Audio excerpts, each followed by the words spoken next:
Ainda é tensa a situação em Volta Redonda. A Companhia Siderúrgica Nacional vai... Terminou com 3 mortos a ocupação pelo Exército da Companhia Siderúrgica Nacional.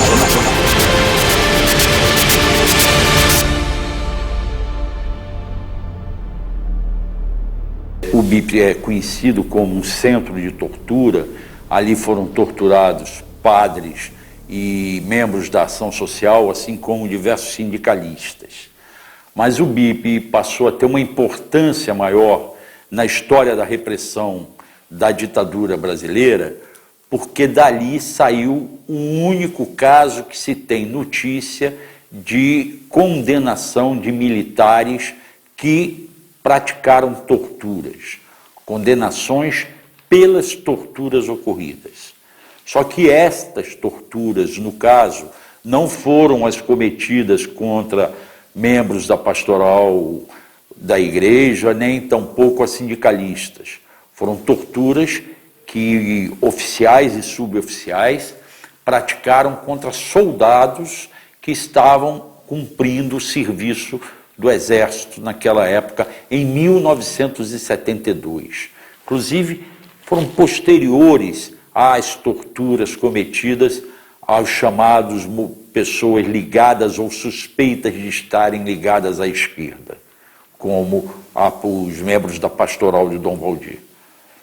Esses soldados foram, na verdade, acusados de fumarem maconha dentro do quartel, traficarem maconha. Porque foram pegos fumando, acusaram-nos de traficarem, quando, na verdade, quem levou a maconha para lá foi apenas um dos soldados, que vinha a ser irmão de um traficante na cidade. Dos 16 soldados envolvidos, 4 deles vieram a falecer por conta das torturas cometidas, que incluiu colocar a cabeça de um deles num torno e apertar o torno. Esses soldados tiveram 3 deles os corpos escondidos, um queimado, o outro enterrado no local ermo e o terceiro jogado também num lugar distante, que acabaram sendo localizados. Soldado Vanderlei de Oliveira e Juarez Monção Virote foram os primeiros que morreram por causa das torturas. O corpo de Vanderlei foi esquartejado e foi jogado na estrada para Rio Claro. O de Juarez queimado e abandonado perto de Bananal, em São Paulo.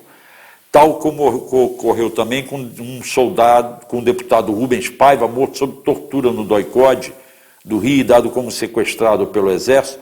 Para justificar o seu desaparecimento, os militares envolvidos na tortura, com autorização do subcomandante na época, e esse subcomandante era o tenente-coronel Gladstone Pernazete Teixeira, que já veio a falecer, eles forjaram a fuga do soldado, inclusive divulgando nota nas rádios locais. Ou seja, eles inventaram a fuga para justificar que os soldados tinham desaparecido.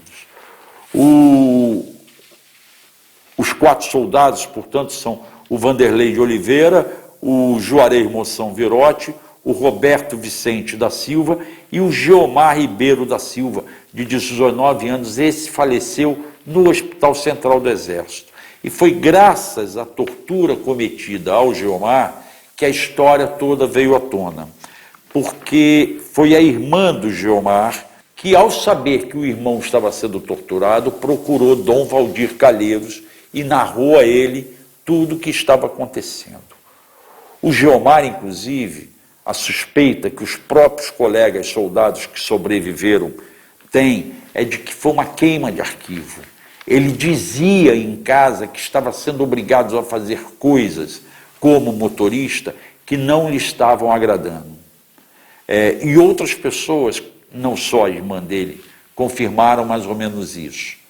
Há uma suspeita de que ele pudesse estar desovando, como se fala na gíria policial, corpos de militantes da esquerda assassinados no Rio e em São Paulo.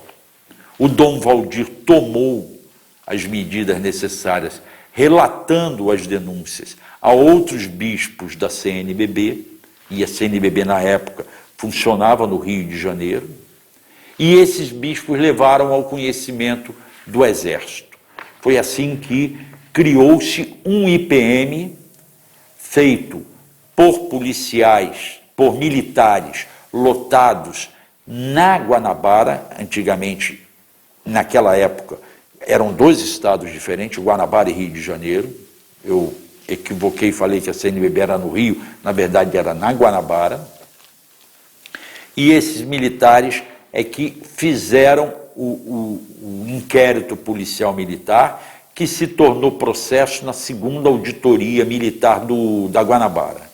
Nesse julgamento, o processo foi em segredo de justiça, embora o próprio Exército, na época, tenha dado divulgação de que houve torturas aqui em Volta Redonda contra os soldados. Eles nunca admitiram a tortura contra os presos políticos. Mas, apesar dessa divulgação, o processo correu em segredo de justiça porque o juiz auditor, que é o juiz civil dentro da auditoria militar, Dr. Elmo de Azevedo Susequinde, disse que havia o interesse de manter a ordem e a disciplina dos militares e que os membros da justiça castrense tinham o dever de preservar esse interesse, por isso não podiam dar divulgação. Mas o Dr. Elmo Susequinde, no momento do julgamento da ação, defendeu que o julgamento fosse público. Porém, o corpo de juízes, o Conselho Especial de Justiça, que era formado por oficiais, todos coronéis, negou-se a autorizar a abertura da sala de sessão e o julgamento se deu em sessão secreta. O julgamento ocorreu em 72 mesmo. A punição aos militares foi tornada pública, mas a sentença do caso só veio a ser conhecida em 25 de maio de 1997. Portanto, 25 anos depois, numa reportagem feita pelo repórter Murilo Fiuza de Mello no Jornal do Brasil.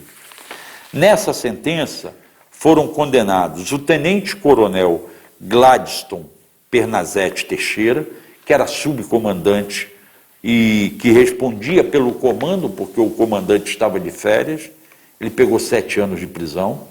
O capitão Dálcio de Miranda Niebos, que era o chefe da segunda seção, a seção de informações do quartel, e ele era o principal torturador, pelo que se sabe.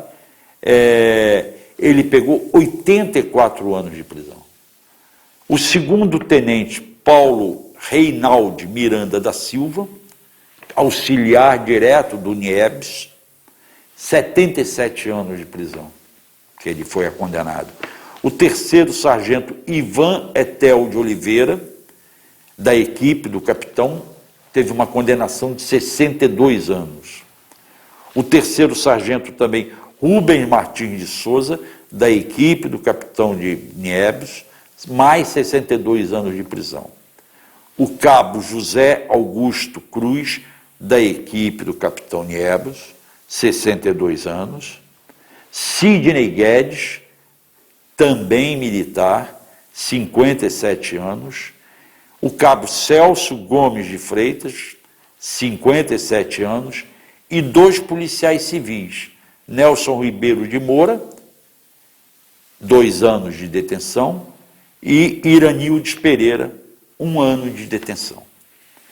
É curioso que há informações de que no BIB existia uma cela que eles chamavam submarino, que era uma cela escavada no chão, no subsolo, próxima ao Rio Paraíba.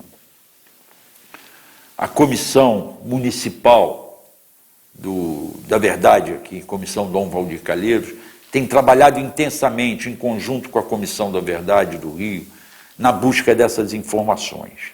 Nós conseguimos o depoimento de uma pessoa que veio a trabalhar, veio a tirar serviço no Exército, 15 anos atrás, mais ou menos, em 90 e poucos, e ali tomou conhecimento de que havia essa cela submarina.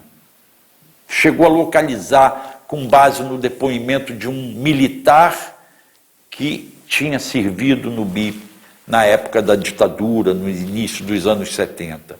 Infelizmente, esse militar já faleceu, veio a falecer num asilo de velhos que nós localizamos. Agora nós estamos querendo tentar verificar o tal local, fazendo uma escavação. Para isso, nós estamos contando com o apoio fundamental da Procuradoria da República em Volta Redonda. Aliás, a Procuradoria, através do Dr. Júlio Araújo, tem feito um trabalho incessante para tentar desvendar todos os meandros da repressão política ocorrida aqui na região sul do estado do Rio, notadamente Volta Redonda. Então, nós vamos agora tentar conseguir meios para confirmar a existência desse submarino. Já houve, em setembro de 2014, uma visita nossa com alguns dos soldados sobreviventes daquelas torturas ocorridas pela tal do cigarro da maconha lá, em que nós localizamos, conseguimos identificar os locais onde as torturas aconteciam. Isso está devidamente filmado, mapeado, talvez seja apresentado a todos vocês aí. Agora queremos chegar nesse submarino e queremos chegar mais um pouco além, tentando confirmar o que é que o soldado Geomar sabia para que quisessem matá-lo como queima de arquivo.